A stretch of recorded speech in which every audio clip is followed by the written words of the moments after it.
Kwa hiyo tuna neema ya kuwa naye jioni ya leo. Nasema tuna neema ya kuwa naye jioni ya leo.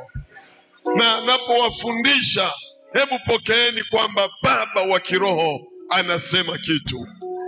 Usichuje, usiseme hili meza, kwa sababu tunamwamini anachokifundisha ni cha kweli. Sema amen.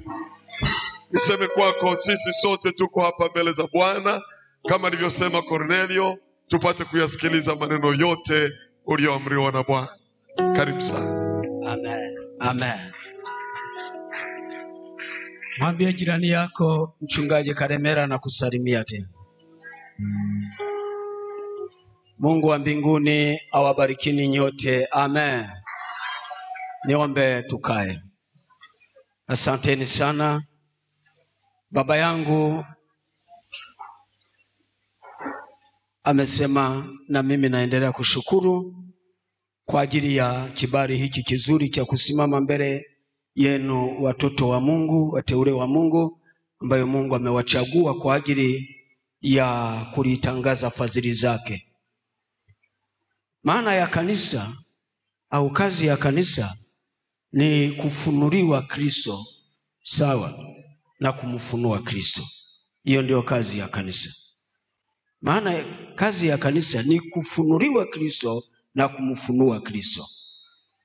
Watu hawawezi kumuona Kristo kama hawakuoni wewe, hawamuoni Kristo ndani yako. Amen. Yesu anasema aliyeniona mimi amemuona Baba. Na sisi tunatamani ikiwa mtu analiona kanisa la Mungu, basi amuone Kristo ndani ya kanisa. Haleluya. Sikiliza, kuna kitu kimoja ni katika utangulizi wangu niwaambie. Utofauti tulionao katika dunia hii si ukubwa wa makanisa. Tunaelewana vizuri? Si ukubwa wa makanisa wala si wingi wa watu. Lakini utofauti tulionao ni uwepo wa Kristo ndani ya kanisa. Hii inatosha, hata kama wangelikuwa wawili au watatu wanatosha. Lakini Kristo nguvu yake inaonekana. Mara nyingi tunatamani tuone makanisa yamejaa rundo sana, lakini ukichunguza ndani yake Kristo hayupo. Naomba tuwe pamoja. Jana tumejifunza maandalizi ya Pasaka, si ndio? Lakini somo letu la leo ambalo Mungu amenipa sasa naenda kufundisha. Jana nilikuwa naweka utangulizi, leo na kumfundisha somo linasema ukombozi wa fikra. Somo linasema ukombozi wa fikra. Hatuwezi kuiazimisha Pasaka kama hatuna ukombozi wa fikra na kumwelewa Kristo ni nani katika maisha yetu. Haleluya. Sikiliza nikwambie, kinachoazimisha sio mwili wako, kinachoazimisha ni fikra yako. Hivi ngoja niwaulize. Hapa ninajua wengi tumepanga, si ndio? Wengine bado tumepanga nyumba. Hivi kama uko hapa kwenye ibada hii, alafu mwezi umeisha, mwenye nyumba amekupigia simu asubuhi anataka kodi yake, tukiinama kuomba, unaona nini?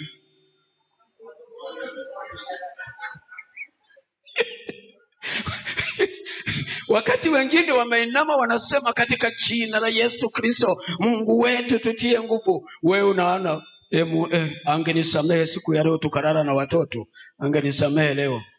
Maana fikira inawaza nini? Inawaza deni lilonalo. Kwa hiyo ibada haitakuwa ibada kwa sababu fikira haiko vizuri. Ndiyo maana nimesema ili tuisherekee Pasaka yetu vizuri ni lazima tuwe tuna fikira zilizo sawa sawa. Amen. Mwambie jirani yako, somo letu ukombozi wa fikira.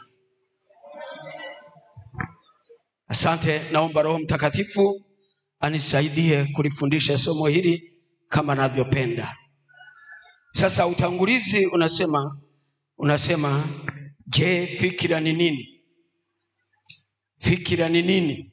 Najua hapa ninaongea na wasomi wanaoelewa, lakini Roho Mtakatifu ni mwalimu wa kutosha.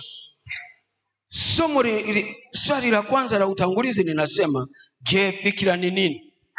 Kwa wale wanaoandika Manani Semina linasema fikira ni mtazamo au uwezo. Fikira ni mtazamo au uwezo unaokaa kwenye ubongo au moyo wa mtu kulingana na kiwango cha ufahamu uliomo ndani yake.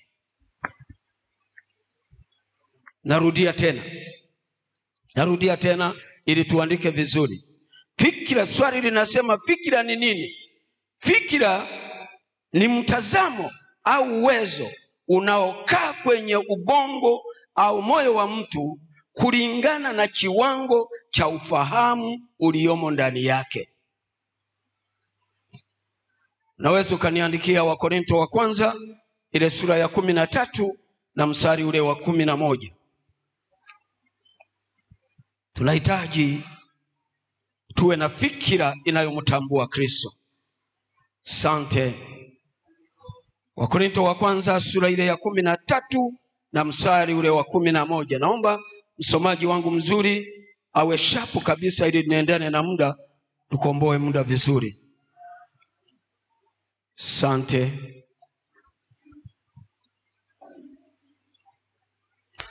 Wakorintho wa kwanza 13 mstari wa 11. Mstari wa 11.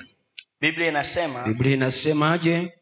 Nilipokuwa mtoto mchanga nalisema kama mtoto mchanga, nalifahamu kama mtoto mchanga, nalifikiri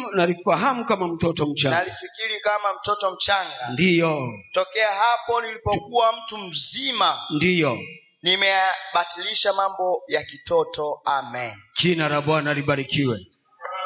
Paulo anaandika, nilipokuwa mtoto mchanga nalifikiri kama mtoto mchanga, nalifahamu kama mtoto mchanga, lakini tokea hapo nilipopanda viwango. Sema kupanda viwango. Jamani, kuna viwango katika Kristo. Amen. Kuna viwango, na ninatamani siku moja nilizungumze hili. Viwango katika Kristo. Kuna viwango. Unajua kuna watu wengi hawaelewe. Anajua labda Ukristo ni kuwemo kanisani, au utumishi ni kuchaguliwa wewe kuwa mzee wa kanisa au mchungaji au katibu wa jimbo kama baba alivyotangaza. Haitoshi hiyo. Kuna viwango vingine ndani ya Kristo. Amen. Haleluya. Anasema tangu nilipokuwa mtu mzima naliyabatilisha mambo ya kitoto. Mambo ya kitoto. Ina maana ana ufahamu zaidi, ana uelewa zaidi. Na Mungu akupe uelewa katika jina la Yesu Kristo. Amen. Hicho ndicho tunachokihitaji, kupiga hatua katika Kristo. Andika mbili ya Kirumi. 2 ya Kirumi inasema neno fikira linatokana na neno fikiri, ambalo kwa wingi wake linaleta maana ya fikira. Narudia tena. Neno fikira linatokana na neno fikiri, ambalo kwa wingi wake ni fikira.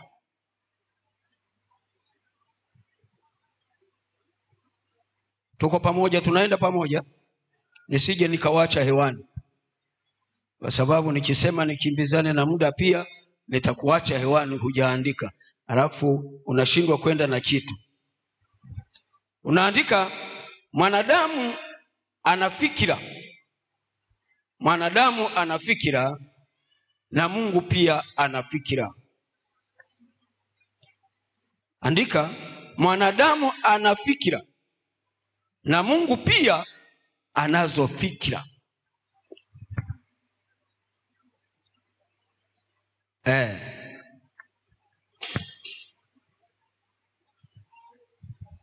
Andika Zaburi ya 139 mstari ule wa 17.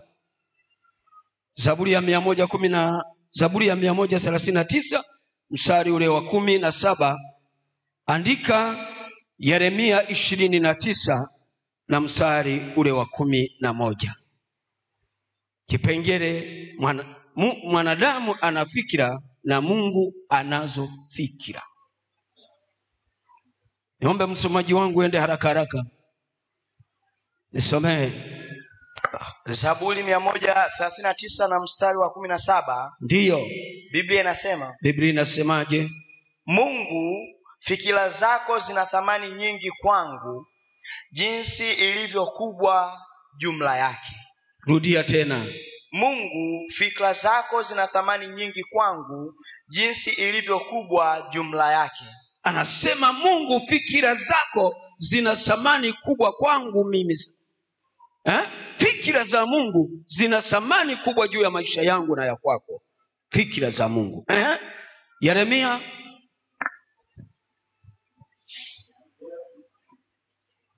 29 na mstari wa 11. Biblia inasema. Maana nayajua mawazo ninayowazia ninyi. Maana nayajua mawazo ninayowazia ninyi. Asema Bwana. Asema Bwana wa majeshi. Ni mawazo ya amani. Ni mawazo ya amani. Wala si mabaya. Wala si mabaya. Kuwapa ninyi tumaini siku zenu za mwisho. Ya kuwapa tumaini siku zenu za mwisho. Mpigie Bwana vigelegele na shangwe. Fikira za Mungu, mawazo ya Mungu alionayo kwako ni kukupa nini? Amani na tumaini siku zako za mwisho. Haleluya. Na Mungu akupe amani na tumaini katika siku zako za mwisho. Haleluya. Andika namba 3 ya Kirumi. Namba 3 ya Kirumi unasema uwezo huo ukiwa mdogo pia huleta fikira ndogo ndani ya mtu. Andika tena. Uwezo huo ukiwa mdogo pia huleta fikira ndogo ndani ya mtu.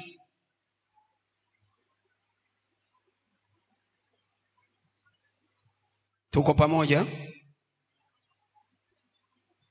Andika, fikira za mwanadamu zinatofautiana kutokana na ufahamu uliomo ndani yao.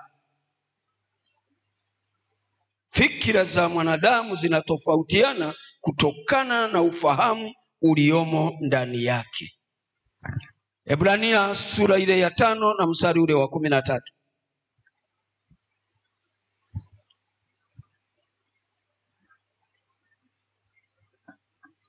Ebrania sura ile ya 5 na mstari ule wa 13.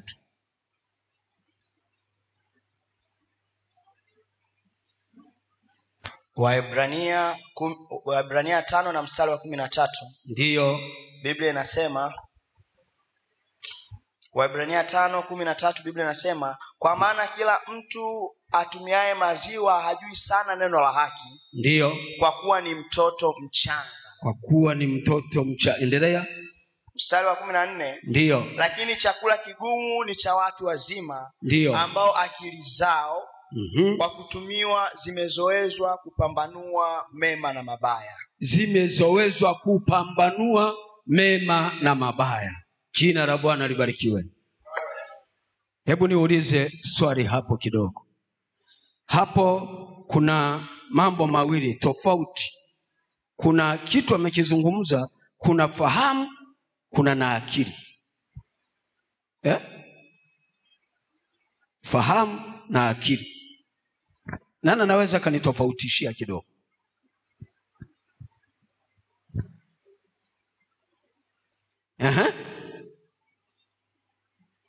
Naomba tusaidiane kidogo. Tuende haraka haraka sasa kama wasomi. Ufahamu na akili utofauti wake ni nini?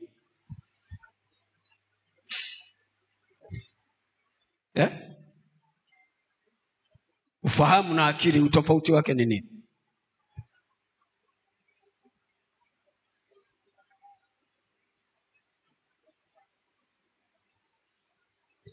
Ukisoma katika Warumi sura ile ya kwanza na mstari wa 28, anasema kama walivyokataa kuwa na Mungu katika fahamu zao, aliwaacha wafuate akili zao. Si sawa? Kwa hiyo kuna ufahamu, kuna na akili. Si ndio? Naomba msaada kidogo. Jamani, hakuna walimu. Tunahitaji darasa.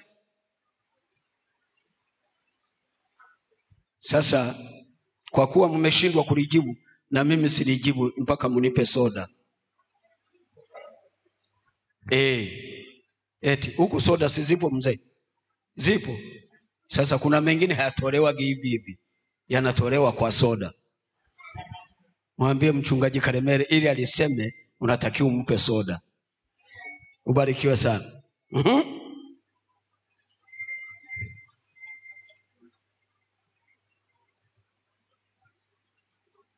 Andika kipengele kinachofuata.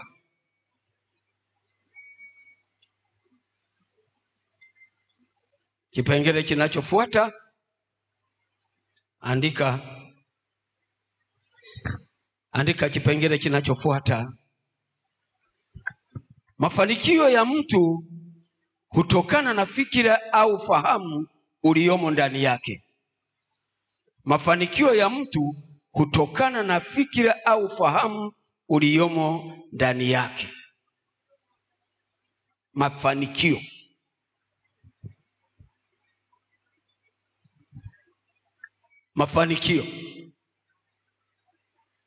Mafanikio yako kiroho hata kimwili yanatokana na fikira au fahamu uliomo ndani yako. Bwana Yesu asifiwe. Sijui kwamba mnanielewa vizuri. Mafanikio yako ya kiroho au ya kimwili yanatokana na ufahamu ulionao ndani yako. Mama amefundisha somo, anasema maisha yako ya ndoa yanafanikiwa kulingana na maandalizi, si ndio? Jinsi ulivyojiandaa. Sasa na mafanikio yako ya kiroho ya kimwili yanategemea ufahamu ulionao ndani yako. Fikira yako inafikiria nini? Ukaona mtu anafanya biashara, anafanikiwa. Ukaona mtu anafuga, anafanikiwa. Ukaona mtu analima, anafanikiwa.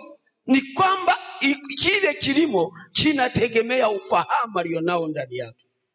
Haleluya. Kama huna ufahamu, hata kama ungetendewa miujiza ya namna gani, itaishia hewani, kwa sababu huna ufahamu wa kukontrol kile ambacho Mungu amekupa. Kuna mtu anapewa milioni moja, anapata milioni moja, lakini inaishia mfukoni, si ndio? Kulingana na ufahamu wake. Mungu atusaidie sana. Na kuna mwingine mtu yuko kanisani, lakini kulingana na ufahamu wake hamuoni Mungu katika maisha yake. Tangu amebatizwa, tangu umo kanisani, lakini hamuoni Mungu katika maisha yake kulingana na ufahamu wake. Mungu atusaidie sana. Tunatamani Pasaka hii iwe ya mabadiliko na watu wamuelewe Kristo. Unajua watu, hata wanafunzi wa Yesu, si ndio, walishindwa kumuelewa Kristo. Siku moja nawauliza swali, hivi mnasikiaga watu wananiita mimi ni nani? Alikuwa ni kamtiani kale. Sio kwamba alikuwa anawauliza tu kwamba asikie kwamba wanamsema ni nani. Alitaka ajue, je, pamoja na kuwa wanamfuata na amewachagua ili wamtumikie, je, wanamuelewa? Na sisi ili tuwe watumishi wazuri na watendakazi wazuri, ni lazima tumuelewe Kristo tunayemwamini. Pigie Bwana makofi kwa ajili ya hilo. Amen. Tumuelewe. Akatokea jamaa mmoja wanamuita kiherehere. Wanamuita kiherehere. Nani? Petro. Akasema, kanyosha mkono akasema, baba, hapo mimi nitakuwa wa kwanza. Lakini wengine waliulizana pembeni, hivi wanasemaga ni nabii, wengine wanasema ni nani? Ni mtume, si ndio? Mungu atusaidie sana tumuelewe Kristo. Andika, naenda haraka. Kipengele namba 5, eneo ambalo shetani amefanikiwa zaidi ni kwenye fikira za watu. Eneo ambalo shetani amefanikiwa zaidi ni kwenye fikira za watu. Jinsi maisha yako yalivyo ni matokeo ya fikira zako. Jinsi maisha yako yalivyo ni matokeo ya nini? ya fikira zako. Mithali 23 mstari ule wa 7. Mithali 23 mstari ule wa 7.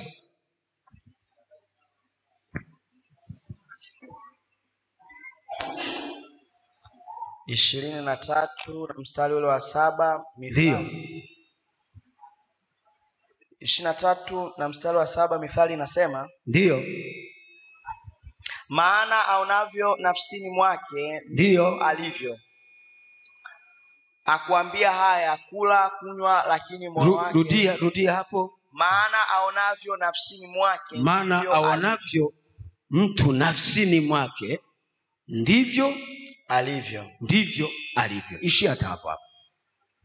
Maana mtu aonavyo nafsini mwake ndivyo alivyo. Ukiona nafsini mwako kuna shauku ya kuvaa vizuri, utavaa vizuri. Ukisikia shauku nafsini mwako ya kujenga nyumba nzuri, utajenga nyumba nzuri. Tunaelewana vizuri? Ukiona shauku ndani yako ya kumtumikia Mungu, utakuwa mtumishi wa Mungu. Sikiliza, kuna watu, kuna neno linasema ukiwaza vibaya utaona vibaya. Ukiwaza vibaya utaona vibaya, na ukiona vibaya utasema vibaya. Hebu rudia nilivyosema nisikie. Rudia mama. Wakitaka wanisimamishe kwamba muda umeisha, nitakuwa nimemaliza. Kwani shida iko wapi? Hebu rudia nisikie. Rudia nisikie. Sijakuuliza wewe. Naomba mama, hebu niambie.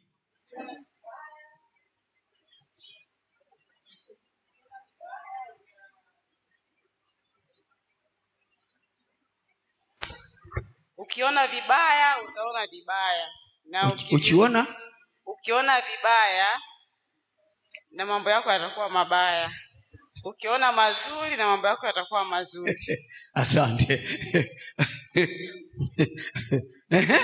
Tumesema kuna msemo usemao ukiwaza vibaya utaona vibaya, si ndio? Na ukiona vibaya utasema vibaya. Hivi niambie, tofauti ya wale wajumbe 12 waliotumwa na Musa kwenda kuipeleleza nchi ya Kanaani, tofauti ilikuwa ni nini? Walileta majibu tofauti, kila mtu kulingana na jinsi alivyoona. Tunaelewana vizuri? Kila mtu kulingana na, ndipo walipo tofautiana.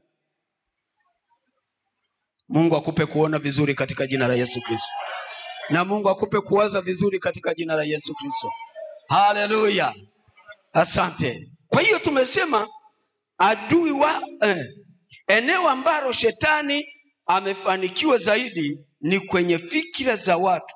Jinsi maisha yako yalivyo ni matokeo ya fikira zako.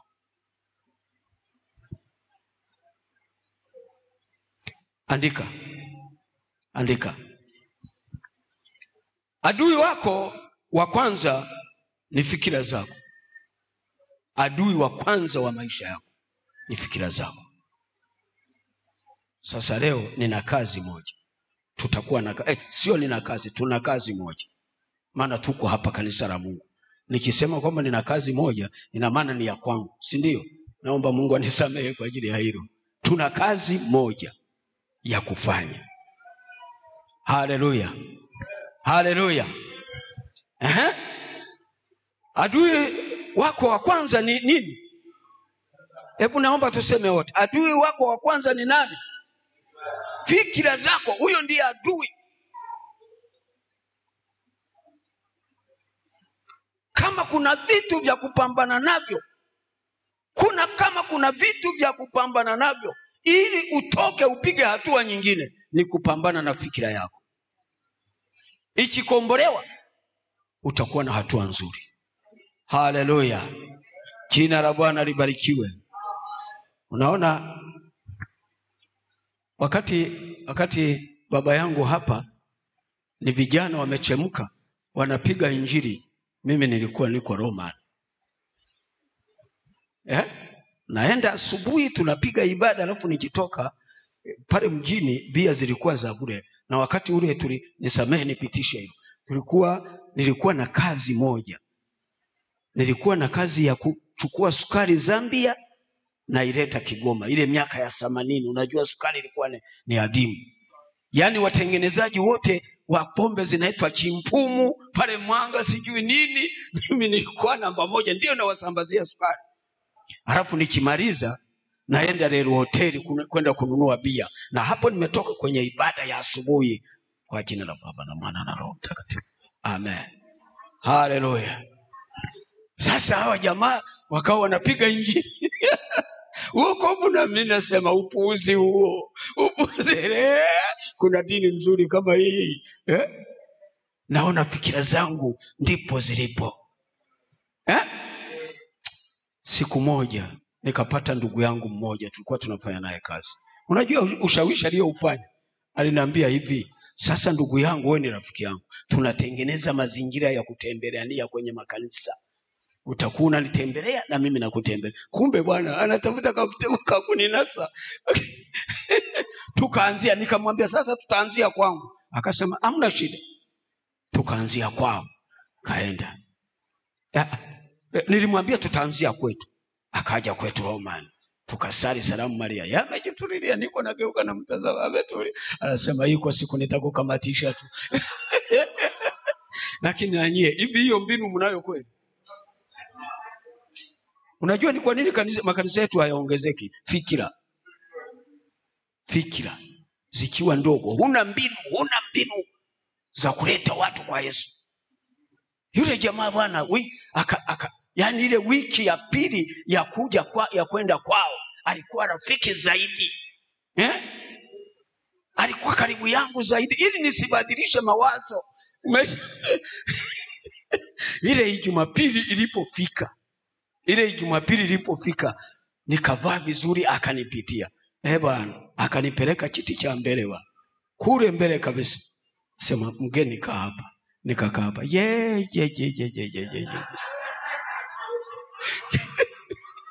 Yaani kila mchungaji akifanya hivi, walevi nyie wote motoni mnaenda. Naona kidole kama kiko kwenye nagusa kwenye jicho pa.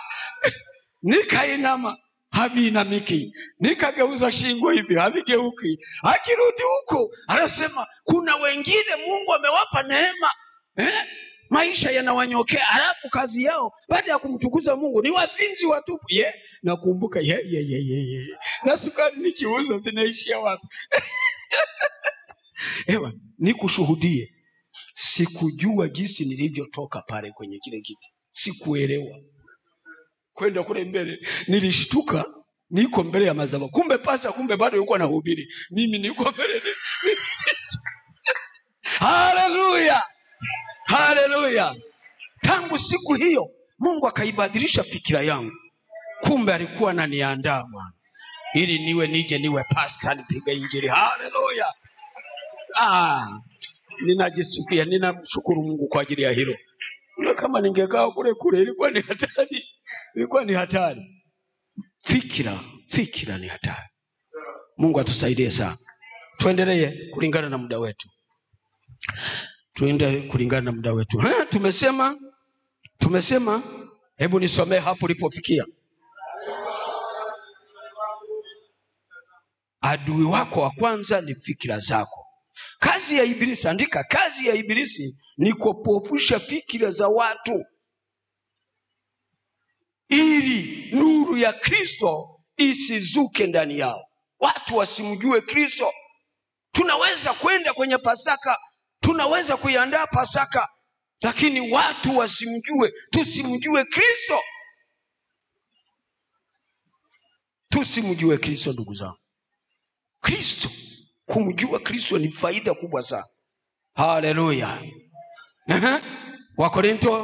Andika Wakorintho wa pili sura ile ya 4 na mstari ule wa 3 na wa 4.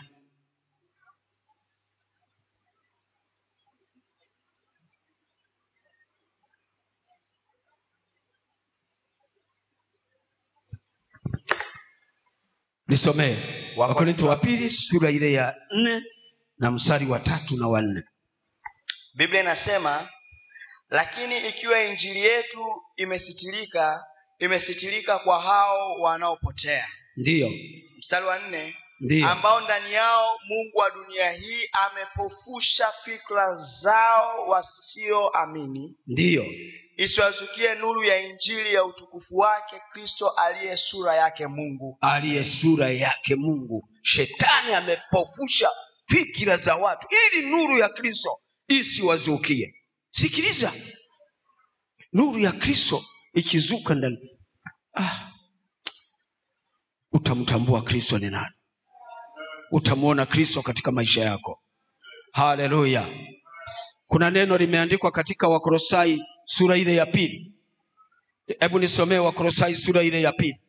Kwa nini kuna haja ya nuru ya Kristo kuangaza juu ya maisha yetu? Tunamhitaji Kristo, nuru yake iangaze kwetu. Wakolosai sura ya 2 mstari wa 2 na wa 3. Inasemaje? Mstari wa 13. Mstari wa 2 na wa 3. Wakolosai 2 mstari wa 2 na wa 3. Biblia inasema, ndiyo, ili wafarijiwe mioyo yao, ndiyo, wakiunganishwa katika upendo, ndiyo, wakapate utajiri wote wa kufahamu kwa hakika, wapate kujua kabisa siri ya Mungu, yani Kristo. Rudia tena. Ili wafarijiwe mioyo yao, ndiyo, wakiunganishwa katika upendo, ndiyo, wakapate utajiri wote wa kufahamu kwa hakika, wapate kujua kabisa siri ya Mungu, yani wapate utajiri wote kumfahamu Kristo. Kumbe kumfahamu Kristo ni utajiri, si ndio? Ni utajiri. Sikiliza nikuibie siri. Ukaona unamwamini Kristo huna utajiri, jua bado Kristo bado ni mdogo ndani yako.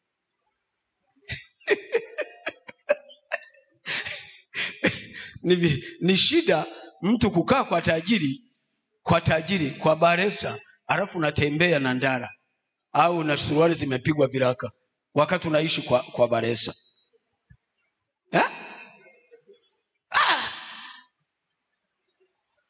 Siku moja nikawaambia, jamani, shida sio kwenda mbinguni. Unajua kuna wengine wataenda mbinguni alafu na mbinguni wanakuwa maskini. Sijui hiyo elimu kwamba inakolea sawa sawa.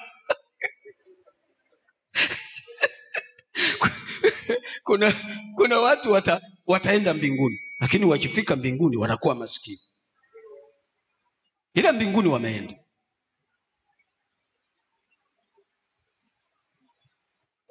Kwani katika Wakorintho wa kwanza sura ya 3 na ule mstari wa 11 mpaka wa 15 anasemaje?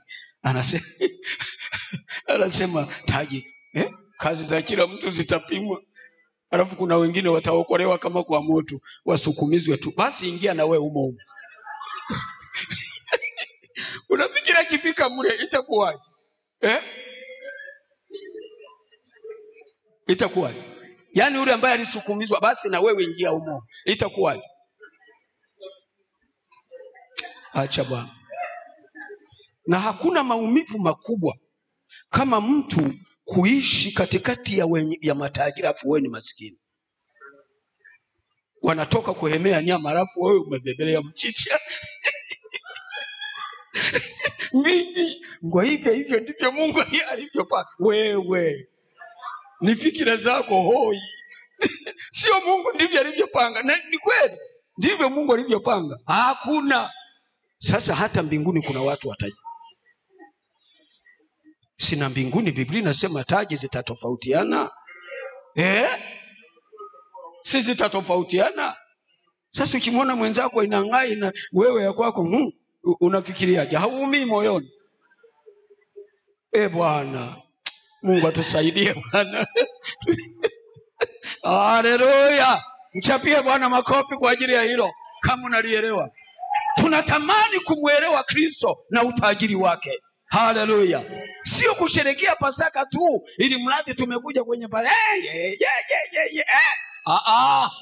tunatakiwa tumuelewe Kristo na utajiri wake. Hiyo ndio faida. Alafu ngoja nikwambie. Ukimuelewa Kristo vizuri, hata vile vitajiri vitakuja hapa. Alafu vitaleta vile vinoti vyao. Bwana, ngoja nikuchekeshe. Jana nilipoona Muhinda ameingia, nikasema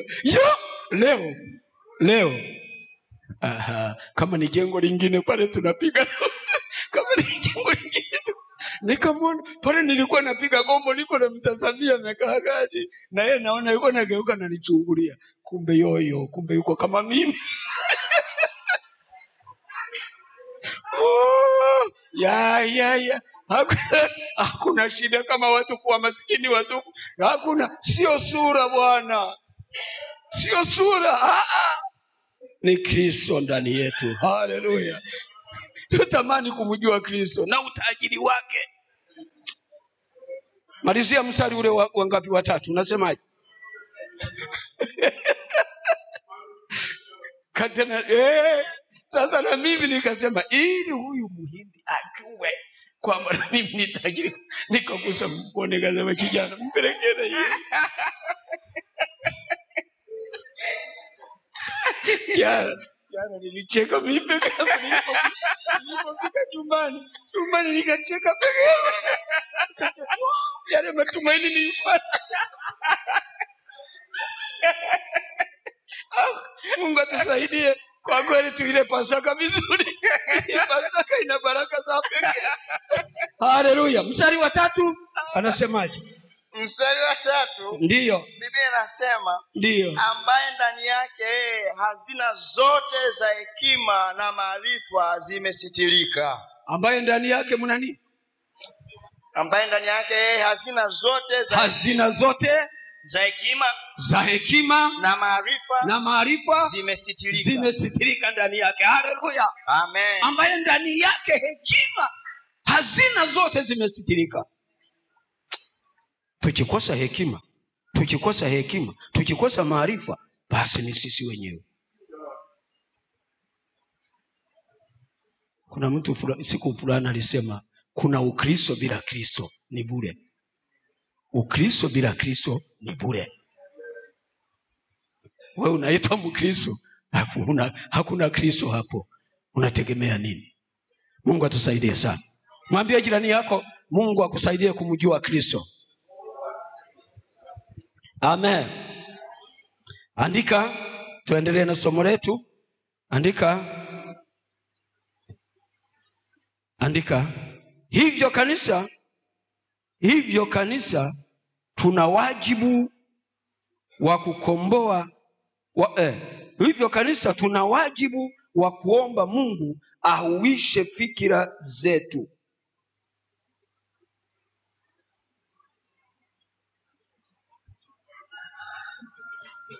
Hivyo kanisa tuna wajibu wa kuomba Mungu ahuishe fikira zetu.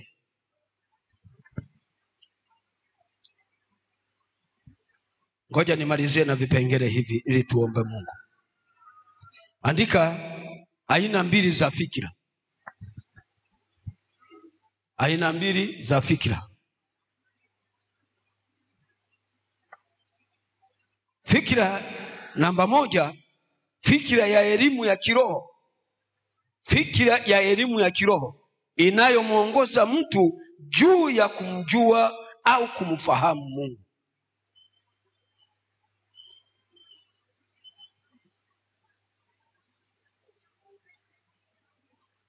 Narudia tena.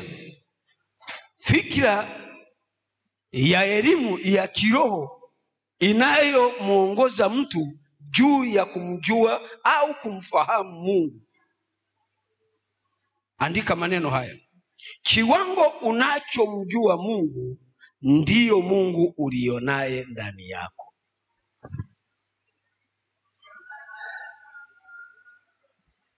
Jina la Bwana libarikiwe. Kiwango unachomjua Mungu ndiyo Mungu aliyomo ndani yako. Chungaji, unalipata hilo? Kiwango unachomjua Mungu ndio Mungu aliye naye ndani yako. Unajua kuna watu wana Mungu mkubwa na Mungu mdogo. Kuna watu wana Mungu mkubwa na Mungu mdogo. Hivi ngoja niwaulize kanisa. Bwana Yesu asifiwe. Hivi hapa duniani au kwenye Biblia inataja Mungu wangapi? Mmoja.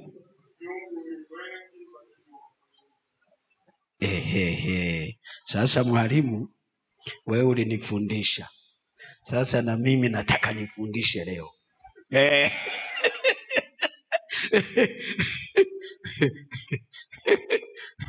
Sikiliza sasa. Imesema Mungu mmoja, si ndio?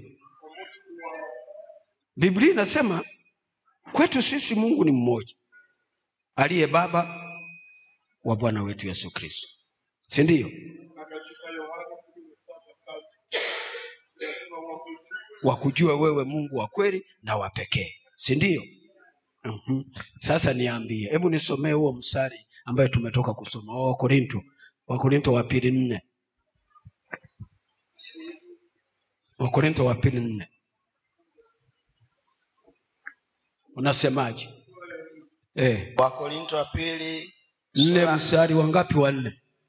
Inasemaje? Na mstari wa 4 Biblia inasema ambao ndani yao Mungu wa dunia hii amepofusha fikra zao wasioamini. Basi hata kama ukiishia hapo. Mungu wa dunia hii. Huo ni Mungu wangapi huyo? Wa pili. Wa pili. Kuna Mungu wa Baba wa Bwana wetu Yesu Kristo, lakini kuna Mungu mwingine wa dunia hii, si ndio? Sawa, andikwe na herufi ndogo, halikupishwe na nini, hata kijua mwenyewe. Wewe mwenyewe ulitufundisha kuna baba watatu. Si ndivyo ulivyonifundisha? Sasa tulia hapa hapa. Haleluya. Haleluya. Huyo Mungu wangapi? Aya, ngoja nikuongeze Mungu mwingine. Soma Wafilipi sura ya 3 mstari wa 18 na wa 19. Wafilipi 3:18 hadi 19 Biblia inasema, ndio, maana wengi huenenda ambao nimewaambieni mara nyingi habari zao. Ndio. Na sasa nawaambia hata kwa machozi. Ndio. Kuwa ni adui za msalaba wa Kristo. Kuwa ni adui za msalaba wa Kristo. Mstari wa 19. Ndio. Mwisho wao ni uharibifu. Ndio. Mungu wao ni tumbo. Mungu wao ni nani? Mungu wangu. Tumbo. Mungu wa ngapi huyo? Mungu wa ngapi huyo? Sasa kwa hiyo hapa tunaweza kuwemo kanisani tumegawanyika. Kuna watu wana Mungu Baba wa Bwana wetu Yesu Kristo, kuna watu wana Mungu wa dunia hii, na kuna watu wana Mungu tumbo. Na jamaa huyo bwana ye anatoza sadaka, ni mtaalamu wa sadaka. Asubuhi sadaka, mchana sadaka, jioni sadaka, alafu hata siku moja hasemagi asante, hana shukurani hata siku moja. Yeye toa tu. Mungu tumbo. Na ana watu wengi. Muulize jirani yako, na wewe umo?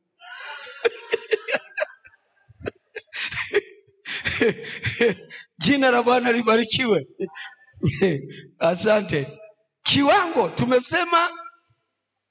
tunasema fikira ya elimu ya roho inayomuongoza mtu juu ya kumjua au mfahamu Mungu. Kiwango unachomjua Mungu ndiyo Mungu uliye naye ndani yako.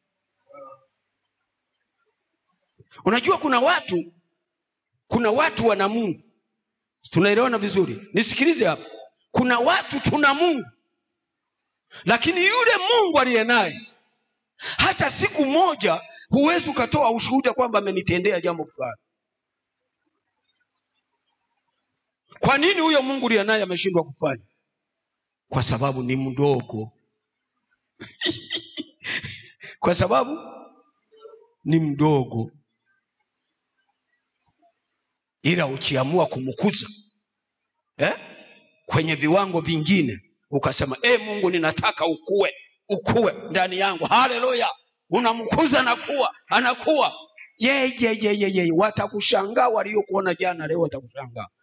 Maana Mungu amekuwa ndani yako. Ulishawahi kujifunza vile vipulizo vya watoto? Ukienda kuchinunua dukani kama famba hivi, ukiwapa watoto wanapuliza pumzi ndani ya kile kitu. Alafu unakuwa mzuri wa hivi. Si ndio? Hivyo ndivyo Mungu alivyo ndani ya watu. Tunahitaji kuwa na Mungu mkubwa mwenye uwezo. Unajua watu wale Mafarisayo waliposhindwa kumtambua Kristo, hawakumuelewa. Wakaona kwamba ni mtu wa kawaida wa kuweka msalabani, wa kutesa kama walivyotaka. Lakini baadaye, wakati mwingine tunasema washenzi wakabadilisha lugha zao. Wanasema kumbe yule jamaa kumbe alikuwa mwana wa Mungu kweli kweli.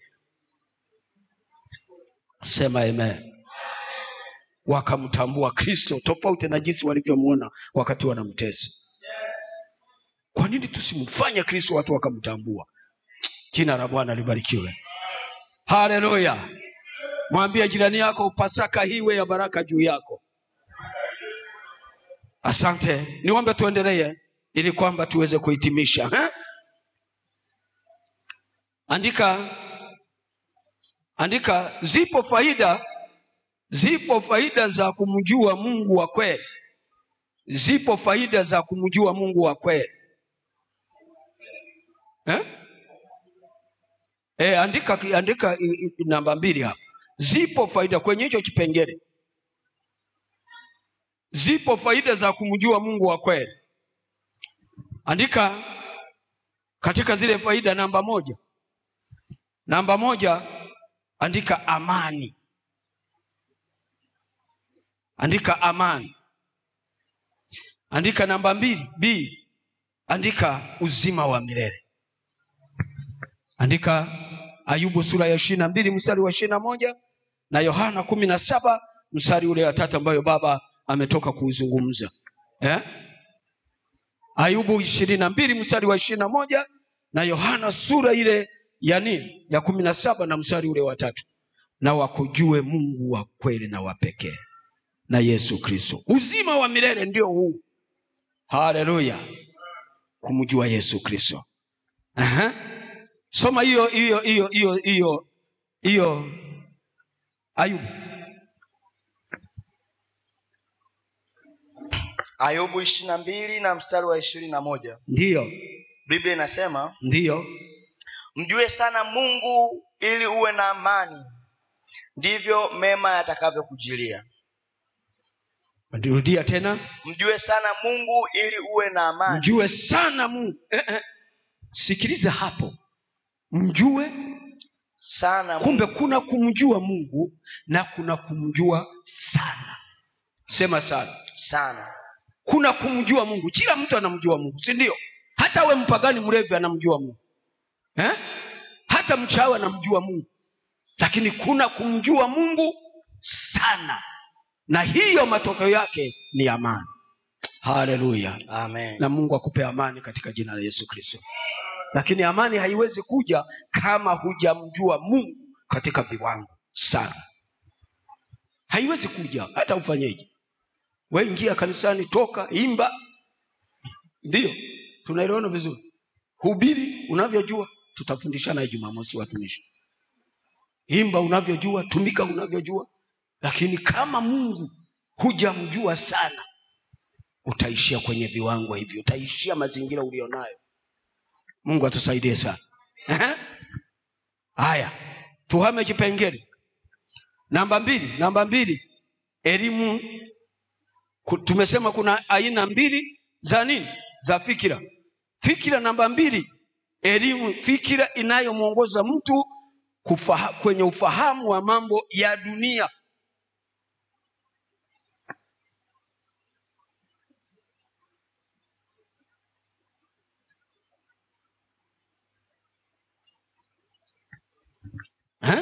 Fikira inayomuongoza mtu kufahamu mambo ya dunia.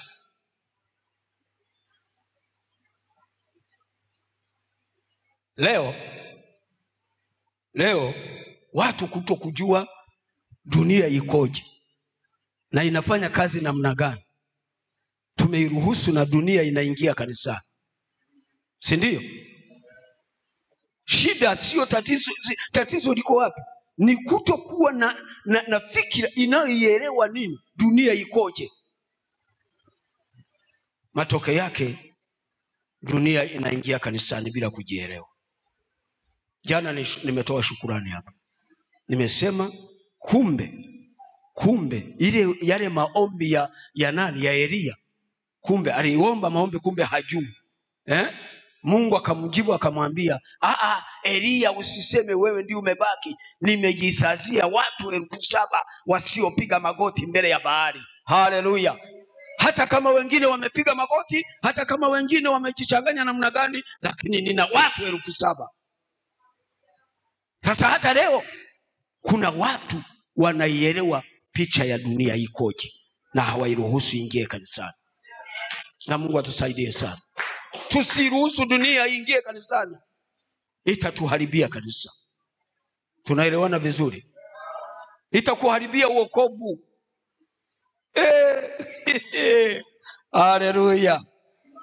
Ngoja tuishie hapo.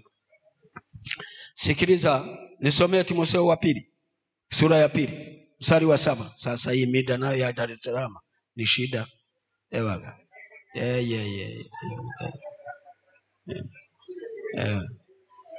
Jana nilisifia kwenda mjini, lakini mjini napo pana shida yake. Bwana, mambo ya mjini ni mjini. Haya, ngoja tuende na mjini. Timotheo wa pili sura ile ya 2 na mstari wa 7. Biblia inasema yafahamu sana hayo nisemayo, kwa maana Bwana atakupa akili katika mambo yote. Rudia tena.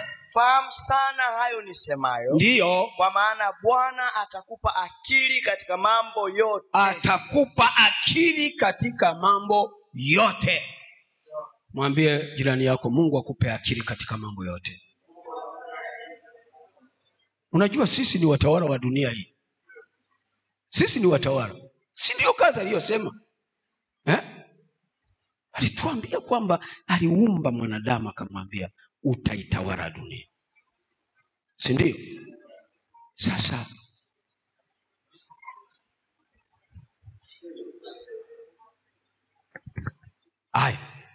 ngoja nikupe kamsari kingine twende kumaliza. Wakorintho wa kwanza 2. Andika haraka. Tabako na kasoma, utabako unakapitia pitia. Wakorintho wa kwanza sura ya 2 mstari wa 9. Promosha hapo nisikie kijana. Twanga hapo nisikie. Waraka ngapi? Wakorintho wa kwanza sura ya 2 mstari wa 9. Wakorintho wa kwanza, waraka wa kwanza kwa Wakorintho sura ile ya 2 na mstari ule wa 9. Biblia inasema, ndio, maana ndugu, mnakumbuka taabu yetu na masumbufu yetu, kwa kuwa mchana na usiku tulifanya kazi, tusije tukamlemea mtu. Unasoma wapi?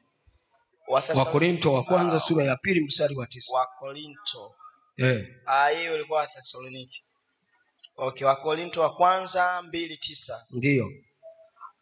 Biblia inasema, lakini kama ilivyoandikwa, mambo ambayo jicho halikuyaona wala sikio kuyasikia, ndio, wala hayakuingia katika moyo wa mwanadamu, ndio, mambo ambayo Mungu aliwaandalia wampendao.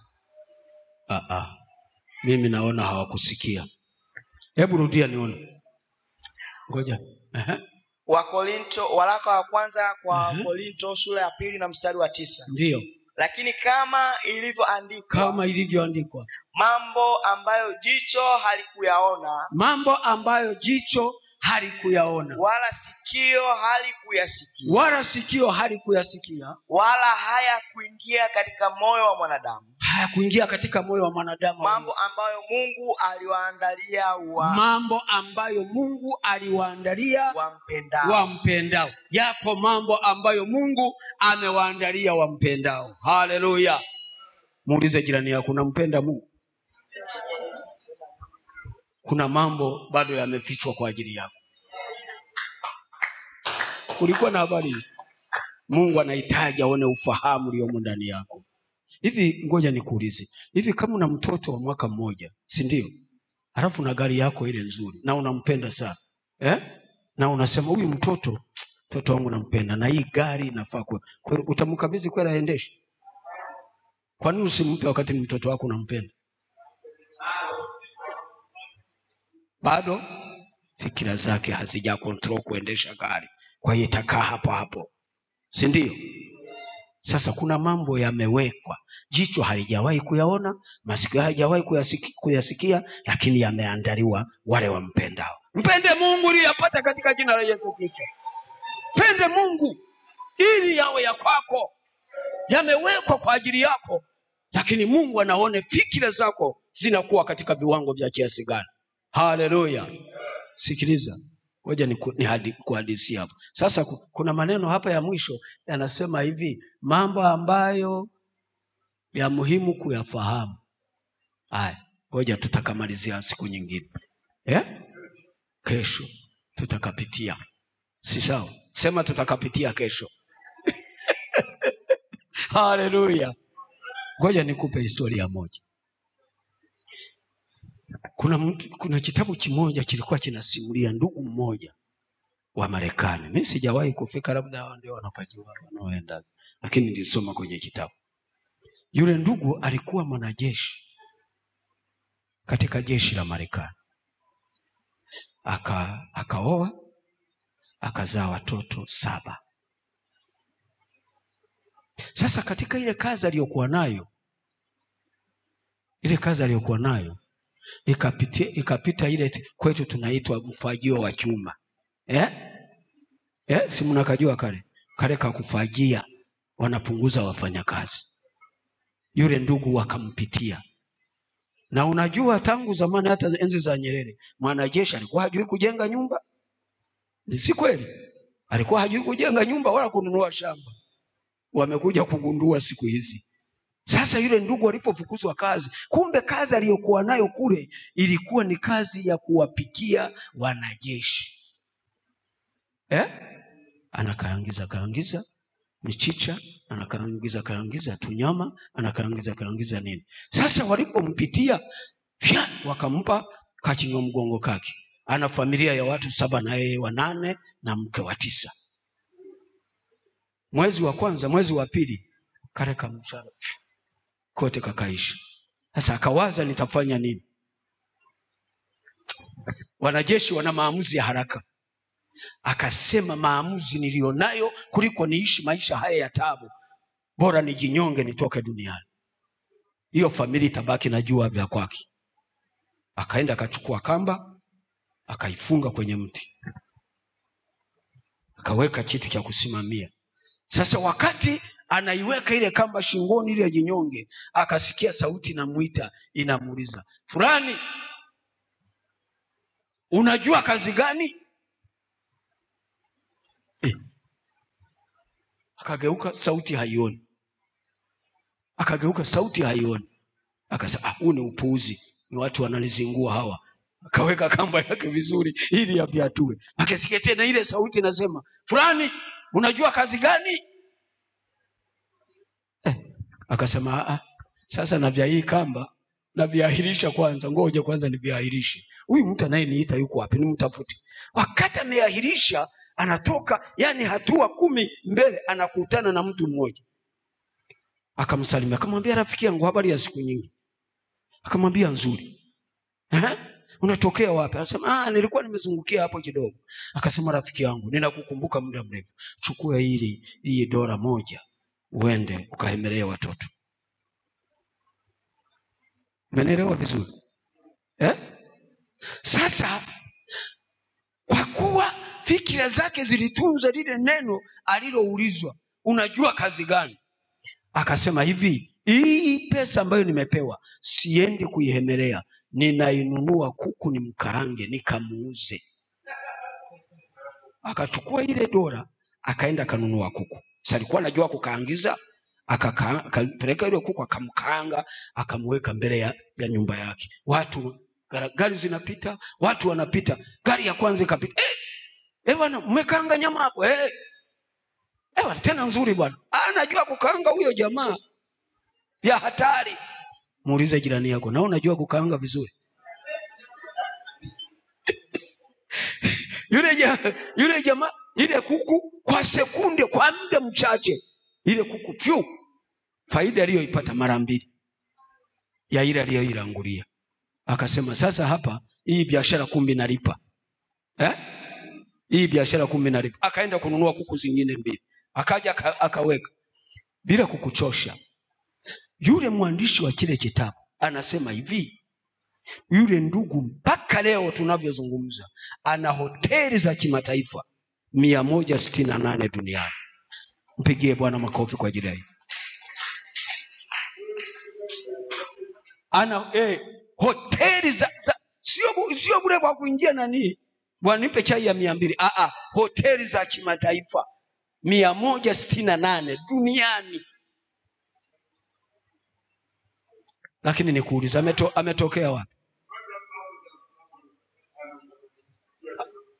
Umeshaelewa? Paka hapa Dar es Salaam Tanzania ana hoteli 168 duniani za kimataifa, lakini ametoka kwenye kujinyonga, si ndio? Sikiliza, usikate tamaa, tumia fikra, ombea fikra zako, ombea fikra zako zikombolewe, umjue Mungu sawa sawa na akupe mafunuo yasiyokuwa ya kawaida. Ninaamini maisha yako na ya familia yako yataenda vizuri. Simama. Sasa ninataka tufanye maombi kwa dakika 5. Njoo kijana hapa. Tufanye maombi angalau, naomba askofu niwe razi. Angalau dakika 5. Natamani watoto wetu wakati mwingine hawaelewi, si ndio? Tumefikia mahara tunajilaumu. Hata kama mama alivyofundisha, ndoa zinalaumiana.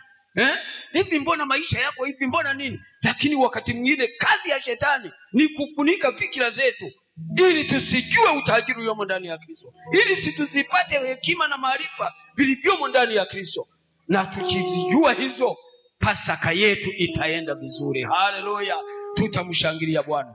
Naomba kidogo kwa dakika ngapi, halafu uombee, ujiombee wewe mwenyewe, Mungu akupe ufahamu, uombee watoto wako. Sikiliza kitu kingine, kuna kitu ambacho mara nyingi watu hawajui. Sikiliza, inawezekana baraka zako hazipiti kwako wala kwa mtoto wako, lakini kuna watu wamebeba baraka zako wewe, kupitia wao zinaweza zikaja kwako. Sijui kwamba ni mnanielewa. Sikiliza, kuna watu wamebeba baraka zako wewe.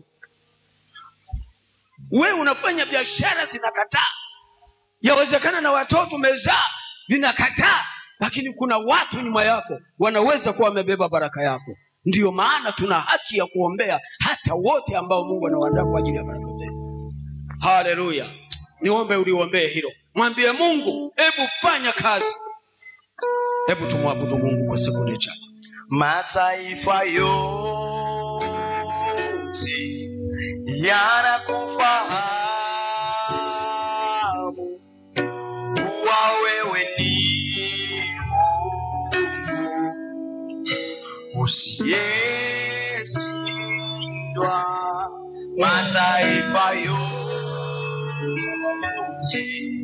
yanakufahamu kuwa wewe ni usiyeshindwa. Imba pamoja, imba pamoja. Achilia ufahamu wako, umtafakari.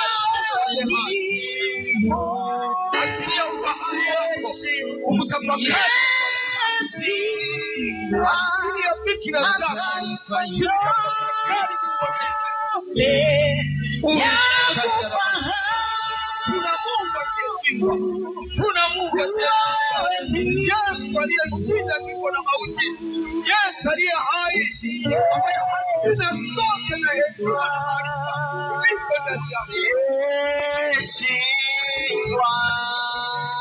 Usiyeshindwa.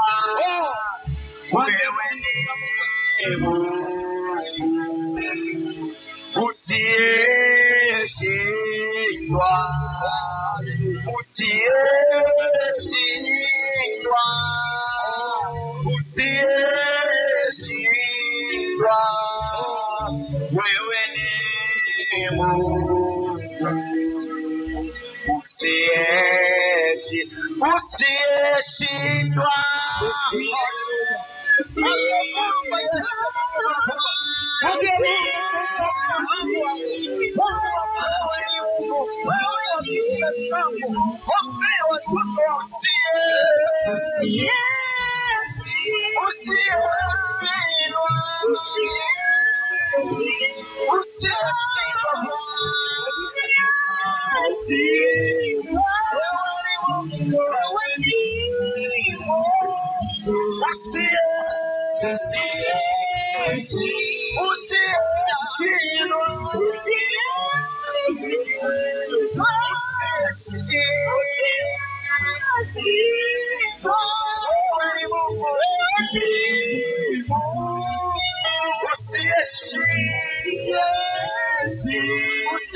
usiyeshindwa.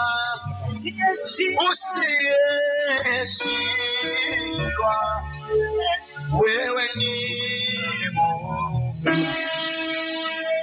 usiyeshindwa,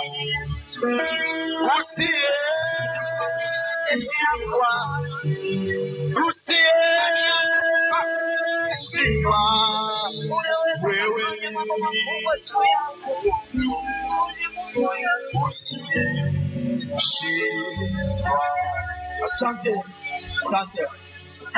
Asante. Mungu akubariki. Sikiliza, ukiwa umesimama hivyo, naomba utafakari.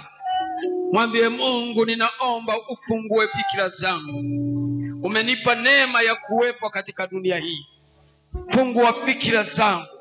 Sikiliza, nilikuwa nasoma neno moja katika kitabu kile cha Waefeso sura ile ya 1 na mstari ule wa 22. Biblia inasema, naye huyo Kristo Mungu amemtawaza juu ya vitu vyote kwa ajili ya kanisa lake. Kwa ajili ya kanisa lake ameweka vitu vyote chini ya miguu yake kwa ajili ya kanisa lake. Tunahitaji Mungu alifungulie kanisa. Mungu awafungulie watumishi. Mungu awafungulie watu wa baba na wa mama. Afungulie vijana wetu. Lakini ombea wote waliobeba, yawezekana ni watoto wako. Waombee Mungu awafungulie fikira zao. Kama wako mashuleni, kama wako kwenye biashara, kama wako kwenye huduma mbalimbali, yawezekana kutumia huduma hii. Mungu anaweza kufanya mambo makubwa. Mwambie Mungu kwa muda mfupi. Mwambie Baba, ninatasi kupitia jina la Yesu Kristo. Baba uliyeziumba mbingu na vyote vilivyomo, pokea sifa, heshima na utukufu. Ni saa pekee ambayo tunakuja mbele zako katika jina la Yesu. Tunakusihi Mungu wetu. Tunakusihi Baba yetu. Tunakusihi Mungu.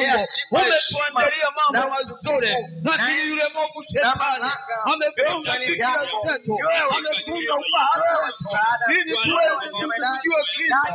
Watu wengi wanamjua Kristo, hawaelewi uwezo wake. Ninaomba Kristo ujidhihirishe juu ya kanisa lako. Ujidhihirishe juu ya watoto wako. Ujidhihirishe juu ya kanisa lako. Yesu tufungulie Yesu. Ninaachilia neema ifunguayo. Neema iwezeshayo. Neema iwezeshayo. Kwa jina la Yesu Kristo. Ninaachilia Mungu. Tusaidie Baba. Wewe ni mwema, wewe ni Baba. Wewe ni mwema, wewe ni msaada. Katika jina la Kristo Yesu mwana wa Mungu, Bwana fungua fikra za watoto wako. Tuamza watoto wako zione mambo makubwa, yale ambayo Bwana unayotuanzia. Neno lako linasema unayajua mawazo unayotuanzia. Mawazo yako juu yetu ni mawazo ya amani, kutupatia tumaini kwa siku zetu za mwisho. Lakini adui amezifunga mikono watoto wako ili tusijue ile kweli, na wala tusione mbingu zikitufungulia kwa ajili ya baraka zetu. Bwana, asante wewe utosha. Asante kwa wema, asante kwa fadhili zako, asante kwa uwepo wako katikati yetu jioni ya leo. Unastahili sifa Bwana, unastahili heshima Bwana, unastahili kutukuzwa kwa ajili ya kila tendo jema. Bwana, nakushukuru, nalibariki jina lako, nasema asante, nakupenda. Katika Kristo Yesu tunaomba na kuamini. Amen.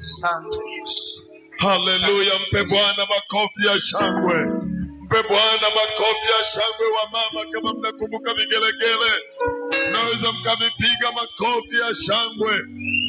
Yesu, wa baba mnaojua kupiga miluzi, piga miluzi kwa Yesu. Shangilie Bwana kwa namna unavyoweza, kwa vigelegele na shangwe. Haleluya.